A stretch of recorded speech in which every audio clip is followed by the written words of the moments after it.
Welcome to my repair kit. I'm Jacobson. In this video, we will be putting a chessboard onto this table. That will be our focus, but this table is a complete restoration. It took a lot of time to measure out this perfectly square chessboard, but I decided I wanted to make it longer due to the rectangular shape of the top. All these layers of tape, now 3 of them, are not overlapping. I lay them perfectly edge to edge, so the surface is perfectly flat. The first 2 lines were made with a combination square. Using the edge of the table, I was able to make perfectly straight lines. Now it's time to find exact center. We're dividing our chessboard into 4 quadrants. The key to creating the chessboard is just to keep dividing these boxes in half. Now we've doubled it into 8 quadrants. Time to have it again. Here are 16 quadrants. We're going to do this 2 more times. You may notice the tape on my ruler. This allows me to easily duplicate each measurement I need without additional measurement. 32 quadrants. 1 more halving and we'll have the completed chessboard with 64 squares. There we have it. Now to mark off the squares, which are going to be black. Now I use my square and a single edge razor blade to slice every line, vertical and horizontal. Now it's time to remove all the squares with X so we can paint them black. Notice that every corner that meets is perfect.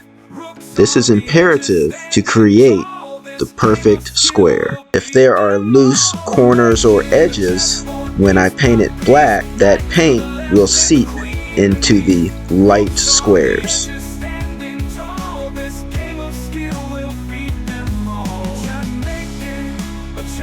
Apply a few coats of paint, let it dry, and give it a first sanding. Wipe off the sanding dust with a tack cloth and apply some more black finish. It's still drying here. I used a flat black paint, but when I put a clear coat on, the ultimate finish will be satin.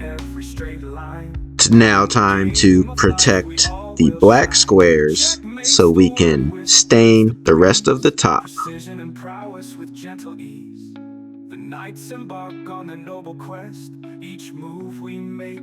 This table was originally dark, so the stain that we are using is Minwax Dark Walnut. The darker stain will also give us a contrast between the light squares of the chessboard. The next step is to remove all the tape so we can proceed to apply our clear finish.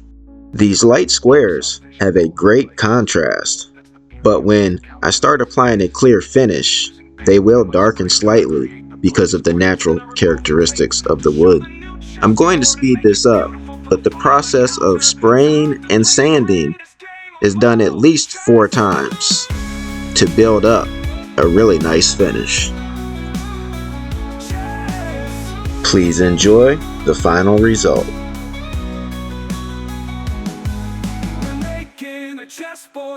Thank you for watching this video. You can find everything I do at myrepairkit.com, YouTube, and every social media site under My Repair Kit. If you're interested in learning more about professional furniture repair, check out the book I wrote, My Repair Kit, Repair Furniture Like a Professional, a masterclass by Jacobson. Thank you very much.